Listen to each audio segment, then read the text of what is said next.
নমস্কাৰ অসমবাসী ৰাইজ, welcome back to my YouTube channel TMHS channel. আশা কৰোঁ সকলোৱে ভালে কুশলে আছে। হয়, তিনিদিন পিছত নতুন বৰ্ষ আৰম্ভ হ'ব 2026 চন। আৰু এই নতুন বৰ্ষত নতুন দুখন অসমীয়া চিনেমা একেলগে চিনেমা গৃহলৈ আহিবৰ কাৰণে সাজু হৈছে। প্ৰথমখনৰ নামটো আপোনালোকে জানে, যৌৱনে আমনি কৰে 2, যিখন চিনেমাৰ প্ৰমোশ্যন খুব ধুনীয়াকৈ বৰ্তমান সময়ত ধুনীয়াকৈ চলি আছে। আৰু এই চিনেমাখনত মোৰ ফ্ৰেণ্ড কৌস্তভ ফুকন, ডিব্ৰুগড়ৰ ল'ৰা হয়, সি এইখন চিনেমাত কাম কৰিছে। ইয়াৰ লগত সকলো আমাৰ বয়সৰ ল'ৰা ছোৱালীবিলাকেও কাম কৰিছে, মোতকৈ ডাঙৰো কিছুমানে কাম কৰিছে। আহৰ সকলোৱে যদি চিনেমাখনৰ যোগেদি ছাকচেছ পায়। আৰু তাৰপিছত নেক্সট চিনেমা এখন আহিব, হেৰুৱা চন্দ্ৰ। এইখন চিনেমাৰ ট্ৰেইলাৰ 7 দিনমান আগত ৰিলিজ হৈছিল। ট্ৰেইলাৰখন খুবেই ভাল হৈছে। অমৃতা গগৈ মেমৰ এক্টিং ট্ৰেইলাৰখনত ধুনীয়াকৈ ফুটি উঠিছে। মেইনলি তেওঁৰ এক্টিং বহুত ইম্প্ৰুভ দেখিবলৈ পোৱা গৈছে, আৰু খুব বহুত দিনৰ মূৰত তেওঁক মানে এনেকুৱা ৰূপত দেখিবলৈ পাম আমি। তো জয় কাশ্যপ, আপোনালোকে তেখেতক জানে যে ৰৈ ৰৈ বিনালে তেওঁ এটা মুখ্য অভিনয় কৰিছিল। খুব ভাল এক্টিং কৰিছিল তেওঁ ৰৈ ৰৈ বিনালে চিনেমাখনত। আৰু এইখন চিনেমাতো তেওঁ এটা মুখ্য চৰিত্ৰত অভিনয় কৰিছে।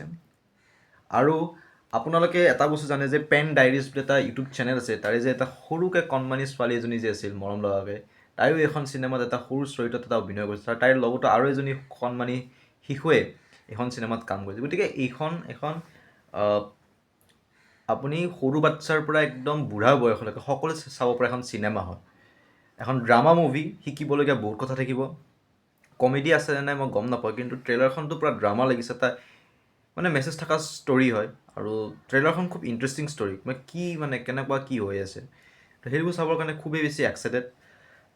আৰু আশা কৰোঁ আপোনালোকে যেনেকৈ অসমীয়া চিনেমা, যিমানবিলাক এতিয়ালৈকে অসমীয়া চিনেমা ৰিলিজ হৈছে, যিমানবিলাক আপোনালোকে মৰম দিলে, সেই একেই মৰম 2026 বৰ্ষত যিমানকেইখন অসমীয়া চিনেমা আহিবলৈ আৰম্ভ হৈছে, আপোনাৰ হেৰুৱা চন্দ্ৰৰ আৰু যৌৱনে আমনি কৰে 2, সকলো অসমীয়া চিনেমা আপোনালোকে যাতে মৰম অসন্মান দি যাতে তাক আগুৱাই লৈ যোৱাত সহায়। কাৰণ জুবিন দাই এইটোৱে বস্তু বিচাৰিছিল যে আমাৰ অসমীয়া জগতত অসমীয়া চিনেমা যাতে খুব ধুনীয়াকৈ চলে, বাহিৰৰ মানুহেও যাতে গম পায় যে আমি অসমীয়া মানুহে যে ভাল ভাল চিনেমা বনাব পাৰোঁ। সেই বস্তুটো আগুৱাই লোৱা যাতে অকল আমিয়ে সহায় কৰিব লাগিব।